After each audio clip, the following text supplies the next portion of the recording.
lejos en terreno, en el espacio donde nos eh, encontramos.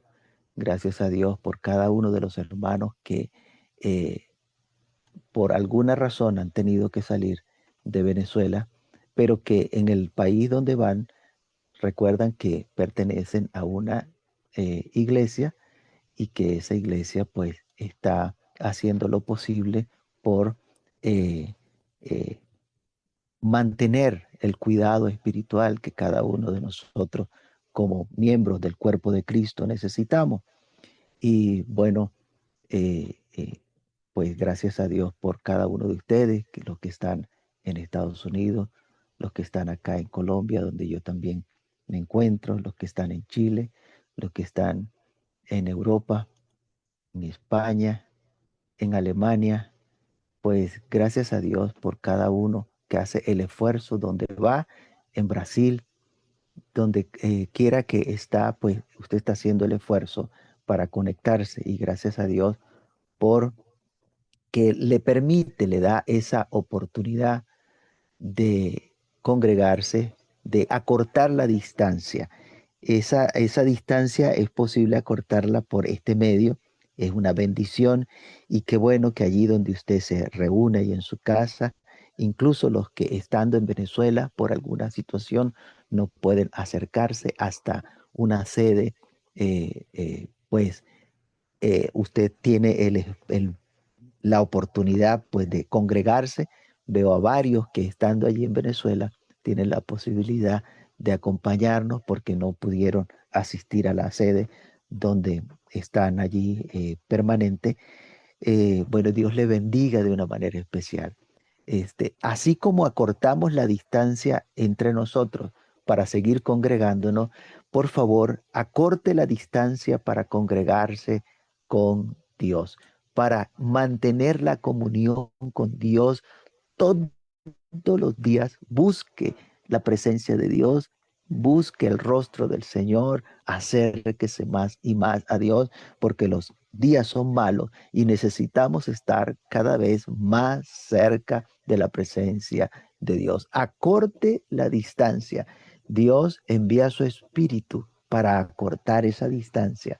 Este, ya no tiene usted que subir al tercer cielo, ¿no? No tiene que subir al tercer cielo para encontrarse con Dios, sino que Dios envía su espíritu para encontrarse con cada uno de nosotros y podemos sentir su presencia y podemos vivir en su presencia todos los días de nuestra vida. Alguien decía que quería hablar con Dios, ¿no? Pero que no la llevara hasta el tercer cielo, sino que él bajara, ¿no?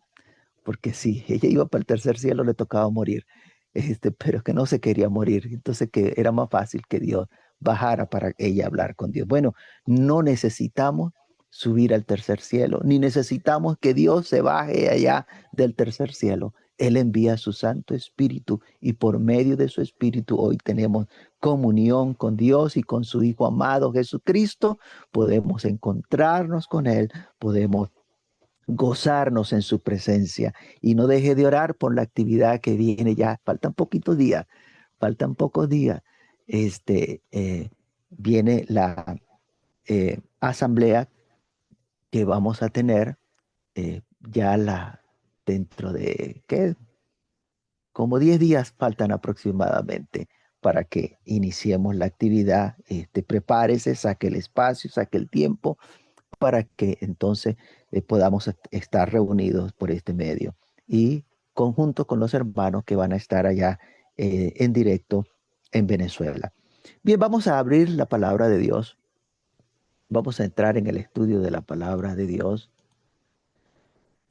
Y le pido por favor que preste mucha atención. No permita que el que está al lado le interrumpa. Por favor, preste atención. El tema no es difícil, pero tampoco es sencillo. No es leche, pero tampoco es fororo, ¿no? No es espeso, ¿no? Usted necesita prestar, sí, bastante atención, seguir el hilo de lo que le voy a hablar, de lo que le voy a ir mostrando. Y si necesita regresar a escucharlo todas las veces que sea necesario, por favor, escúchelo con calma y vea lo que vamos a hablar. Libro de Tito. Tito capítulo 1, versículo 2. Voy a iniciar por ese versículo en esta mañana. Tito capítulo 1, versículo 2.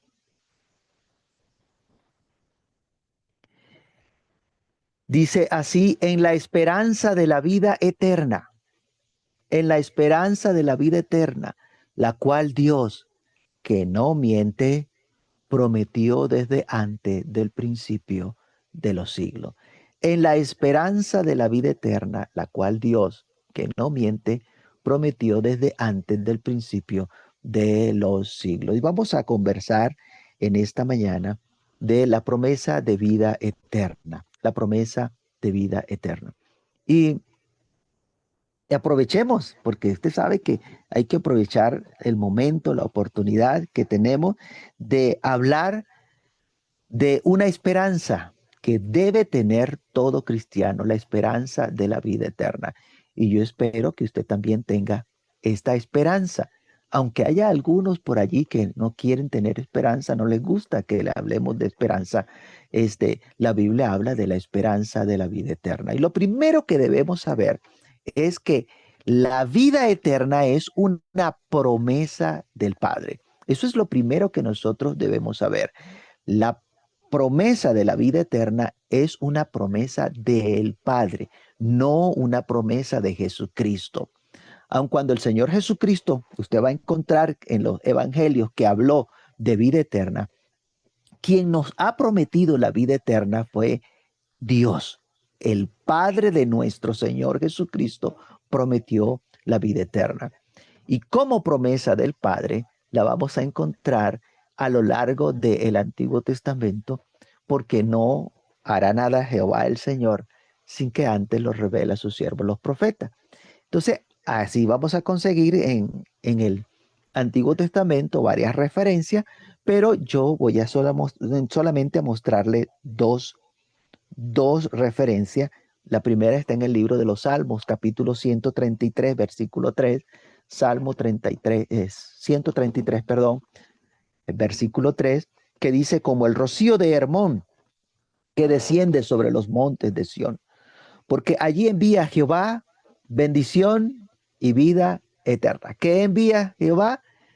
Bendición y vida eterna. Y hay otra referencia en el libro de Daniel, Daniel capítulo 12, versículo 2, dice: y muchos de los que duermen en el polvo de la tierra serán despertados, unos para vida eterna y otros para vergüenza y confusión perpetua. De manera que encontramos varias referencias a la vida eterna en el Antiguo Testamento. Y el apóstol Pablo, en el libro de Tito, nos dice que esa promesa que Dios hizo de la vida eterna, la hizo mucho tiempo antes de que se escribiesen los salmos y mucho antes que se escribiese el libro del profeta Isaías. Usted consigue en Tito 1:2, donde iniciamos, dice que en la esperanza de la vida eterna, la cual Dios, y mire qué garantía, que no miente, la cual Dios, que no miente, prometió desde antes del principio de los siglos. ¿Cuándo hizo esa promesa? Desde antes del principio de los siglos.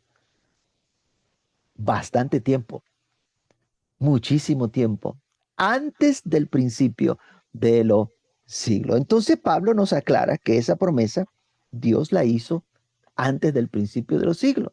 Eso significa que no es un parche, por decirlo de alguna manera, no es un parche en la historia del hombre, que la vida eterna no fue una solución al problema de que el hombre había pecado, de que Adán y Eva habían pecado allá en el huerto del Edén. Entonces Dios se improvisó algo, se inventó un parche para ofrecer la vida eterna. Bueno, Dios no improvisa.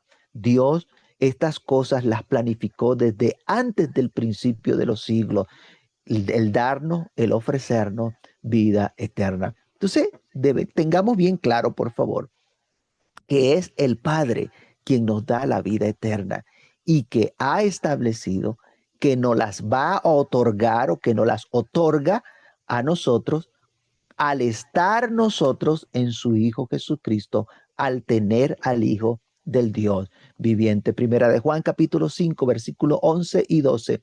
Dice en Primera de Juan 5, 11 y 12, y este es el testimonio que Dios nos ha dado.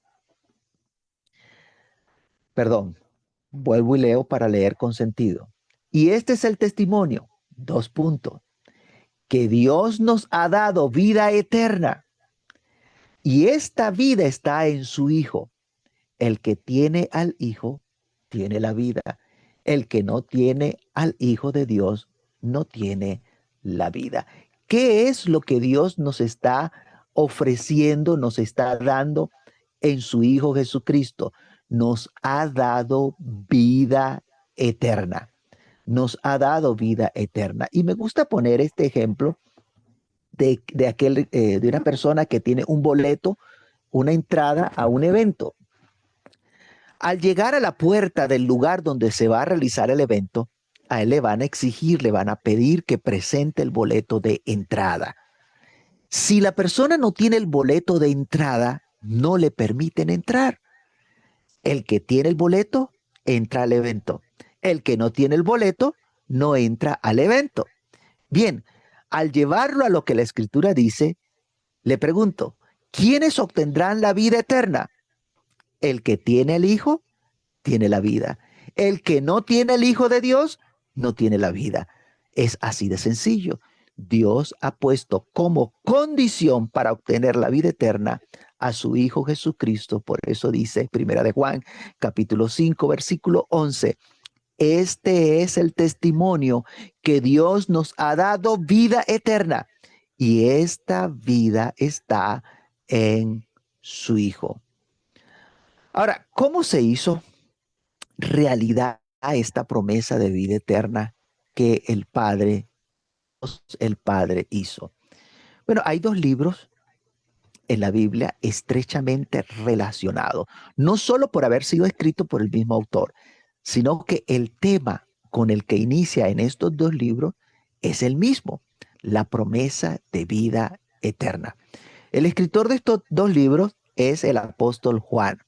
El apóstol Juan se toma el tiempo para darnos a conocer el proceso por el que pasó esta promesa, desde que fue concebida por Dios hasta que se hizo una realidad. Aun cuando temporalmente nosotros estemos sujetos a la muerte física, el apóstol Juan nos dice cómo fue el proceso para que esta promesa se hiciese una realidad. En el inicio de estos libros, usted va a poder ver que Juan relata cómo Dios dio a conocer o cómo sacó a la luz la vida eterna, desde lo que fue una promesa hasta convertirse en una realidad. Y empecemos viendo la epístola primero, la carta de Primera de Juan, capítulo 1, versículo 1 al 3. Mire lo que dice allí, Juan capítulo 1, versículo 1 al 3. Lo que era desde el principio, lo que hemos oído, lo que hemos visto con nuestros ojos, lo que hemos contemplado y palparon nuestras manos tocante al verbo de vida, porque la vida fue manifestada y la hemos visto y testificamos y os anunciamos la vida eterna, la cual estaba con el Padre y se nos manifestó. Lo que hemos visto y oído, eso os anunciamos, para que también vosotros tengáis comunión con nosotros, y nuestra comunión verdaderamente es con el Padre y con su Hijo Jesucristo. En estos primeros versículos, tanto en el Evangelio como en la primera carta, estos versículos son usados por algunas personas tanto para demostrar una supuesta preexistencia de Jesucristo, así como para demostrar una supuesta deidad de Jesucristo, sin darle importancia a lo que en realidad está hablando el apóstol Juan. Mire lo que en realidad estaba hablando el apóstol Juan. En la primera epístola, Juan no se limita a decir el verbo, como aparece en el Evangelio según San Juan, no se limita a decir el verbo, sino que en la epístola, en primera de Juan, Juan amplía y dice el verbo de vida. El verbo de vida. Aclara de qué verbo está hablando, que no se trata de un ente espiritual creado por Dios en el principio de los siglos, sino que está hablando del verbo de vida. Y analicemos esta expresión. Lo que allí está traducido como verbo debió en realidad ser traducido como palabra, pues en griego, que fue el idioma del cual fue traducida la Biblia al español, aparece la palabra es logo.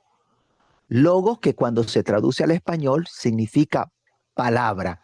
Y me explico, ve, una traducción más acertada, más apegada a la realidad del idioma original es la expresión palabra y no la expresión verbo. Esto está incluso más cerca del significado en arameo, en hebreo, y es por eso que ya muchas traducciones prefieren el uso de la expresión palabra en lugar de la expresión verbo. Y yo no voy a ahondar en ese detalle, pero si usted está interesado en esa parte de los idiomas, puede revisar. Hay muchísimo material en línea y usted puede hacerlo sin ningún problema, gracias a Dios por la tecnología que nos permite con facilidad acceder a esa información en la actualidad. Así que si usted está interesado, usted puede allí buscarlo. Pero cuando yo menciono los idiomas griego, hebreo y arameo, simplemente lo que estoy procurando es darme a entender, porque a la hora de comprender el significado, lo que quiso decir Juan al escribir estos libros, sí se hace evidente una diferencia grande el que allí en la Biblia aparezca traducido del griego al español como verbo en lugar de palabra. Que aparezca traducido allí este verbo en lugar de palabra. Le voy a mostrar la versión que nosotros usamos, la Reina Valera de 1960, comparada con la primera versión de esa Biblia. La primera versión y luego la vamos a comparar con una versión más actualizada o más reciente, y solo para que usted tenga una idea de lo que yo le estoy hablando. Es la misma traducción, aclaro, es la misma traducción, porque la primera traducción, la que hizo Casiodoro de Reina en 1569, esa es la traducción, o sea, del griego y revisando los escritos, manuscritos eh, de hebreo y arameo, la primera vez que se tradujo al español desde esas fuentes fue Casiodoro de Reina. Claro, hubo otra traducción anterior a esa, pero estoy refiriéndome a lo que nosotros usamos como Reina Valera.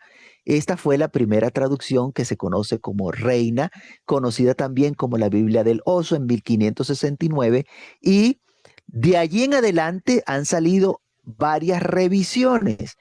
Han revisado algunos textos, algunas palabras que cayeron en desuso, pusieron un lenguaje un poco más acorde a la actualidad y entonces hicieron revisiones.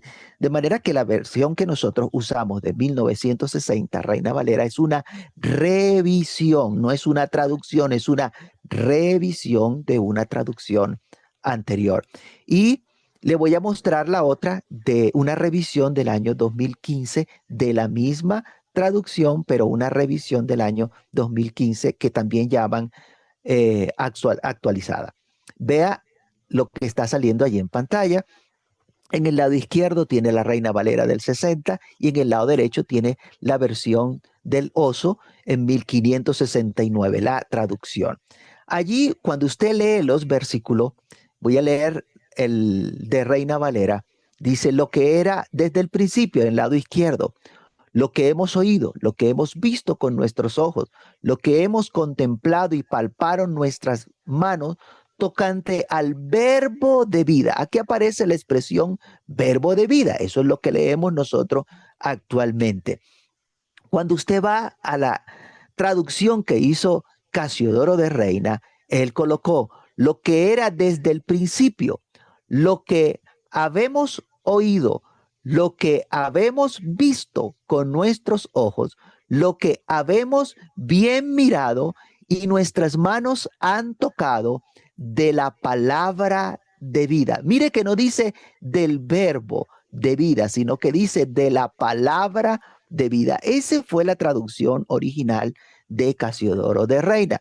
Por supuesto, usted ve allí algunas palabras que están unidas, por ejemplo, lo que habemos, escrito con una U allí intermedia, visto con una S, se llaman una S larga, y por eso, pues, ese idioma, esa forma de escribir el castellano en ese tiempo, pues ahora lo entendemos un poco mejor en la versión que usamos actualmente. Pero quiero llamarle la atención es donde dice verbo de vida y palabra de vida. Cuando usted busca la otra comparación, por favor, donde va a comparar Reina Valera del 60, otra vez del lado izquierdo, y en el lado derecho voy a colocar una versión de 2015. No es la única, hay muchísimas otras versiones, simplemente para que tengamos una idea. Cuando vemos esta versión, esta revisión, por el tiempo, por la edad, la que usamos es 1960 y esta revisión es del 2015, mucho más cerca a nuestros días. El versículo de Reina Valera sigue leyendo igual en el del 60, pero en el 2015 dice lo que era desde el principio, lo que hemos oído, lo que hemos visto con nuestros ojos, lo que contemplamos y palparon nuestras manos tocante a la palabra de vida, tocante a la palabra de vida, porque es una traducción, es uso de una expresión más acorde con el original. ¿Qué implicación tiene esto? ¿Cómo afecta esto? Bueno, cuando usted busca el sinónimo de palabra verbo, ciertamente usted va a encontrar que palabra es un sinónimo de verbo, pero nunca va a encontrar la palabra promesa como un sinónimo de verbo. Pero cuando usted busca el sinónimo para la palabra, para la expresión palabra, sí encontrará promesa como uno de los posibles significados de la palabra, de la expresión palabra, para no hacer, para evitar la cacofonía allí, la expresión palabra. Cuando alguien hace una promesa, está dando su palabra, está comprometiéndose a algo. Y es necesario entender que en Primera de Juan nos va a ampliar el entendimiento de lo que Juan ha querido decir, porque no solo coloca la expresión palabra, sino que va acompañada de la expresión de vida. En otras palabras, Juan está hablando de el verbo de vida o de la palabra de vida. Claro, cuando vemos en solitario esta expresión, la expresión verbo en el Evangelio de Juan, entonces no transmite con exactitud lo que Juan está queriendo decir. Juan 1, del 1 al 4, recuerde que dice, en el principio era el verbo, pero vea que no dice qué verbo, de qué verbo está hablando. Y el verbo era con Dios y el verbo era Dios. Este era en el principio con Dios. Todas las cosas por Él fueron hechas y sin Él nada de lo que ha sido hecho fue hecho. En Él estaba la vida y la vida era la luz de los hombres. No es lo mismo decir en el principio era el verbo que decir en el principio era el verbo de vida, que hoy sabemos que era lo que estaba hablando Juan, el verbo de vida, como dice en Primera de Juan capítulo 1, allí empezamos a ver la diferencia. Ya no es, ya no es, eh, ya no es simplemente verbo, sino verbo de vida. Cuando usamos el sinónimo de verbo, en Juan 1:1, cuando usamos el sinónimo de verbo, que es palabra, entonces quedaría en el principio era la palabra de Dios. Allí, Juan 1:1 al 4. Cuando usamos el sinónimo de verbo, que es palabra, entonces quedaría en el principio era la palabra de vida. ¿Qué está diciendo Juan? Juan está hablando de la promesa del Padre de darnos vida eterna. De eso es que está hablando Juan, de la promesa del Padre de darnos vida eterna. Primera de Juan, capítulo 2, versículo 25. Y esta es la promesa que Él nos hizo, la vida eterna. Esta es la promesa que Él nos hizo, la vida eterna. De manera que tenemos una promesa y esa promesa es la vida eterna. Dios dio su palabra de otorgar vida eterna. Hizo la promesa de vida eterna. Mientras no se materializó esta promesa, eso era todo lo que con lo que contaba la humanidad, con una promesa, con una palabra. Por eso dice, en el principio era el verbo, era la promesa de vida.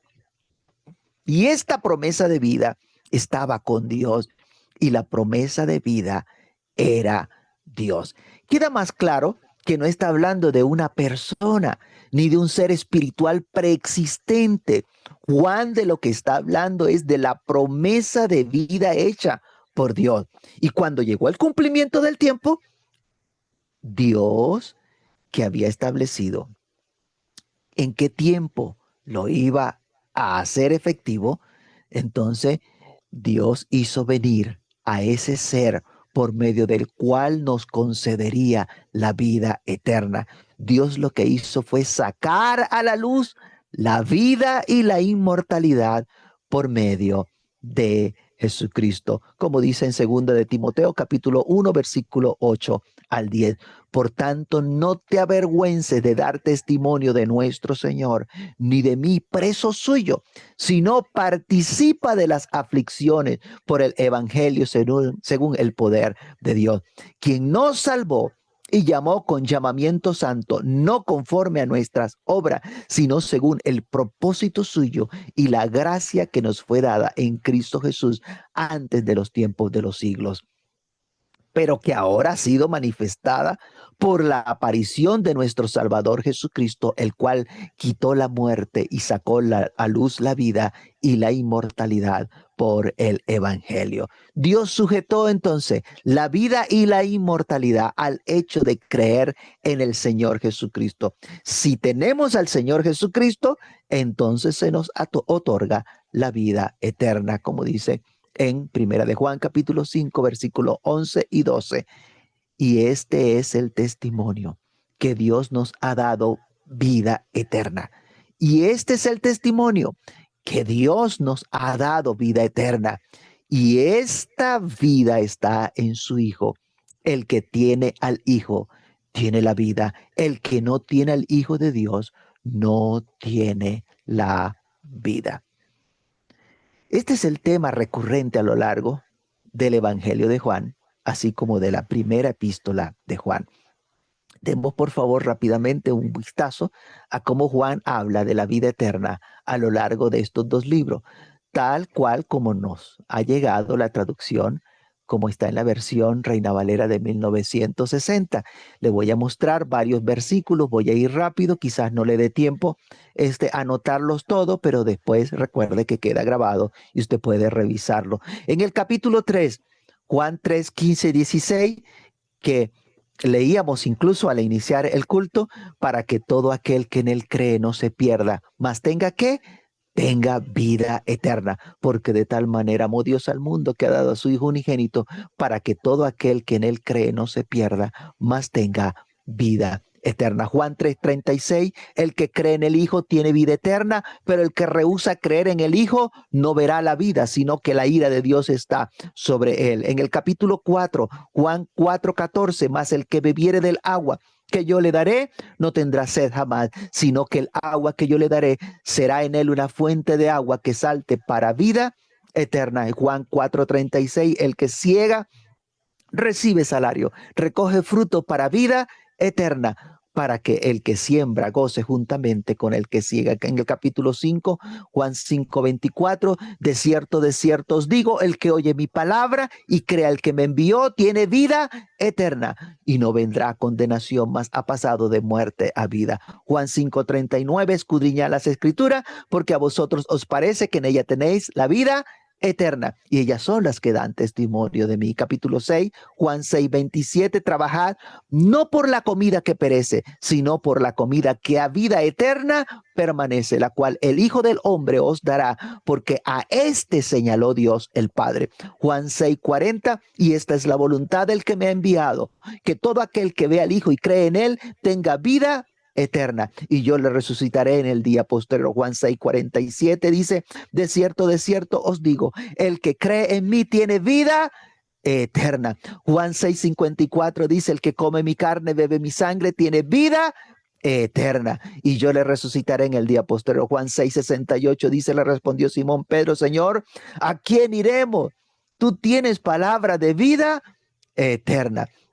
Luego en el capítulo 10 dice Juan 10:28, y yo les doy vida eterna y no perecerán jamás, ni nadie las arrebatará de mi mano. En el capítulo 12, versículo 25, el que ama su vida la perderá, y el que aborrece su vida en este mundo para vida eterna la guardará. Juan 12:50, y sé que su mandamiento es vida eterna. Así pues, lo que hablo, lo hablo como el Padre me lo ha dicho. En el capítulo 17 vuelve y hace referencia a la vida eterna. Juan 17:2 y 3, como le has dado potestad sobre toda carne para que dé vida eterna a todos los que le diste. Y esta es la vida eterna, que te conozcan a ti, el único Dios verdadero, y a Jesucristo a quien has enviado. Esto mismo ocurre en la primera epístola, donde la intención del autor, en la primera carta de Juan, la intención del autor es la misma, hablar de la promesa de la vida eterna. En capítulo 1, Juan 1:2 dice, porque la vida fue manifestada y la hemos visto y testificamos y os anunciamos la vida eterna, la cual estaba con el Padre y se nos manifestó. En el capítulo 2, versículo 25, y esta es la promesa que Él nos hizo, la vida eterna. El capítulo 3, versículo 15, todo aquel que aborrece a su hermano es homicida, y sabéis que ningún homicida tiene vida eterna permanente en él. Y en el capítulo 5, versículo 11 al 13 dice, y este es el testimonio, que Dios nos ha dado vida eterna, y esta vida está en su Hijo. El que tiene al Hijo tiene la vida, el que no tiene el Hijo de Dios no tiene la vida. Estas cosas os he escrito a vosotros, que creéis en el nombre del Hijo de Dios, para que sepáis que tenéis vida eterna, y para que creáis en el nombre del Hijo de Dios. Y primera de Juan 5:20, pero sabemos que el Hijo de Dios ha venido y nos ha dado entendimiento para conocer al que es verdadero, y estamos en el verdadero, en su Hijo Jesucristo. Este es el verdadero Dios y la vida eterna. De manera que no cabe duda de que la intención del apóstol Juan es hablar de la promesa de la vida eterna en estos dos libros, pues desde que inicia hasta que termina cada uno de los libros, él hace referencia a la vida eterna. En el Evangelio, en San Juan, hay 17 referencias a la vida eterna, mientras que en la primera epístola hay 6 referencias. Y tome por favor en cuenta la extensión de estos libros. En el Evangelio hay 21 capítulos, y de 21 capítulos hay 17 referencias, mientras que en la epístola hay 5 capítulos, y de esos 5 capítulos hay 6 referencias a la vida eterna. Cuando inicia sus libros, el apóstol Juan lo hace con referencia al verbo de vida, lo hace hablándonos de la promesa de vida eterna que está con el Padre, pero que se nos manifestó, que fue manifestada. Y en primera de Juan capítulo 1 versículo 2 dice, porque la vida fue manifestada. ¿Qué fue manifestado? La vida fue manifestada y la hemos visto y testificamos y os anunciamos la vida eterna. De eso es que está hablando Juan, de la vida eterna que fue manifestada, la cual estaba con el Padre y se nos manifestó. Dios sacó a la luz la vida por medio de un instrumento, el postrer Adán, el Señor Jesucristo. En ese instrumento, perdón, es ese instrumento que la promesa de vida eterna que Dios ofrece se hace una realidad. En ese instrumento, la promesa de vida eterna que Dios nos está ofreciendo, allí se hace una realidad. Y esa es la razón por la que Dios hizo todas las cosas. Vuelvo y repito, esa es la razón por la cual Dios hizo todas las cosas. Cuando usted consigue la expresión, por Él fueron hechas todas las cosas, como está en Juan 1:3, San Juan capítulo 1, versículo 3, todas las cosas por Él fueron hechas, y sin Él nada de lo que ha sido hecho fue hecho. Acá algunos dicen, en especial aquellos que creen que Jesucristo es antes de estar en este mundo, ya existía en la eternidad como un ser espiritual llamado Verbo. Ellos dicen que al decir allí, por Él fueron hechas todas las cosas, entonces fue que Jesucristo es el creador de todas las cosas, que fue Jesucristo quien creó todas las cosas. Pero la verdad es que Jesucristo no existía. El Verbo no es un ser espiritual. Aunque pareciera tener sentido de que Dios le encargó al Señor Jesucristo, le ordenó al Señor Jesucristo que creara las cosas, que pareciera que el Señor Jesucristo es el ente ejecutor de la orden que Dios dio, la realidad es que afirmar eso, decir que Jesucristo es el creador de las cosas, contradice la palabra del profeta Isaías cuando dice que fue Dios quien creó todas las cosas y no Jesucristo. Isaías 45, versículo 11 y 12, Isaías 45, 11 y 12 dice, así dice Jehová, el Santo de Israel y su formador. Preguntadme de las cosas por venir. Mandadme acerca de mis hijos y acerca de las obras de mis manos. Yo la hice y creé sobre ella al hombre. Yo, mis manos extendieron los cielos y a todo su ejército mandé. De manera que allí no aparece un ser espiritual llamado Verbo o allí no aparece un Jesucristo creando las cosas, sino que Dios dice que fue Él quien creó todas las cosas. Yo hice la tierra, dijo Jehová, y creé sobre ella al hombre. Yo, mis manos extendieron los cielos.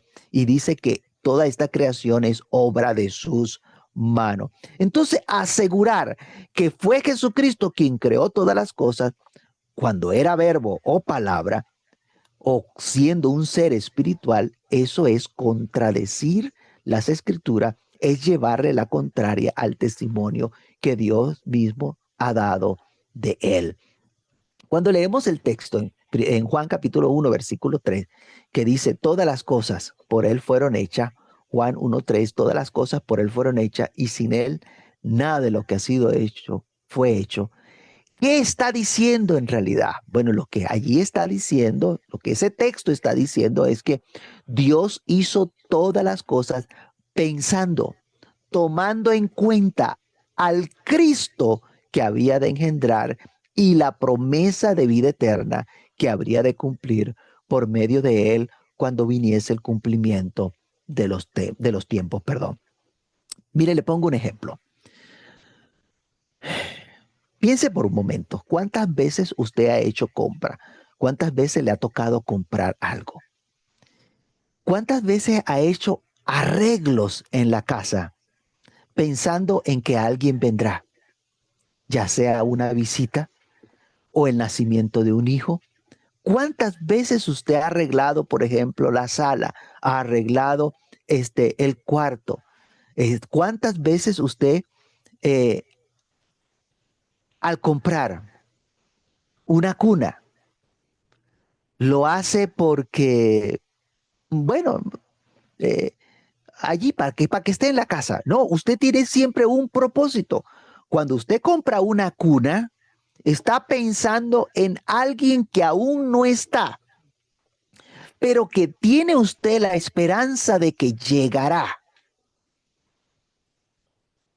Eso usted lo ha hecho por el invitado, eso usted lo ha hecho por el niño que va a nacer. Por el niño fue comprada esa cuna o por el invitado fue hecha la remodelación. Jamás quien le oye a usted decir que lo hizo por el invitado o por el niño que va a nacer, jamás llegaría a pensar que el invitado fue quien lo hizo o que el niño que va a nacer lo hizo. Porque pensar eso sería un disparate. Dios creó todas las cosas sabiendo que Él haría engendrar al Señor Jesucristo y por medio de Él sacar a la luz la vida y la inmortalidad. Porque así lo planificó desde antes de la fundación del mundo. Así que cuando dice, todas las cosas por Él fueron hechas, haciendo referencia al verbo o la palabra en Juan 1.3, que dice, todas las cosas por Él fueron hechas y sin Él nada de lo que ha sido hecho fue hecho, está diciendo que por causa de Él, por causa del verbo o la palabra de vida, fueron hechas las cosas. No porque la palabra hizo las cosas, no porque el ser que iban a hacer hizo las cosas.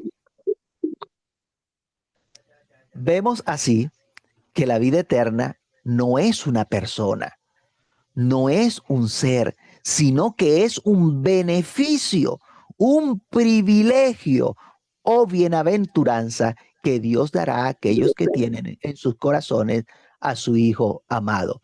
Este privilegio de la vida eterna lo prometió desde el principio de los siglos, como dice en el texto donde iniciamos, Tito capítulo 1, versículo 2, en la esperanza de la vida eterna, la cual Dios, que no miente, prometió desde antes del principio de los siglos. Dios materializó la promesa. La promesa fue hecha carne, fue hecha una realidad. Juan 1.14, y aquel verbo, aquella palabra de vida, fue hecha carne y habitó entre nosotros y vimos su gloria, gloria como del unigénito del Padre, lleno de gracia y de verdad. Dios engendró al Señor Jesucristo y por medio de él sacó a la luz la vida y la inmortalidad. En Cristo Jesús nos ofrece Dios la vida eterna. Por eso dice en 1 de Juan capítulo 5, versículos y 12. Y este es el testimonio que Dios nos ha dado vida eterna. Y esta vida está en su Hijo. El que tiene al Hijo tiene la vida y el que no tiene al Hijo de Dios no tiene la vida. Bien, que Dios nos ayude a comprender cada día más y más su palabra, porque la palabra de Dios no es un cuento, no es versículos aislados que podemos tomar y adaptar a lo que pensamos, sino que tiene una hilación, tiene un sentido completo. Y cuando el escritor de tanto del Evangelio como de la carta, de la primera carta de Juan, escribió estos libros, lo hizo conociendo lo que él quería decir. Por lo tanto, nosotros tenemos que procurar entender lo que él está diciendo, lo que está hablando, a qué está haciendo referencia Juan en el momento que escribió estos libros. Que Dios nos ayude, que Dios nos abra cada día más el entendimiento, que Dios nos dé cada día más sabiduría para comprender las escrituras y podamos alcanzar la promesa de vida eterna que Dios ha prometido darle a todos los que le aman. Vamos a orar. Soberano Señor, te damos gracias.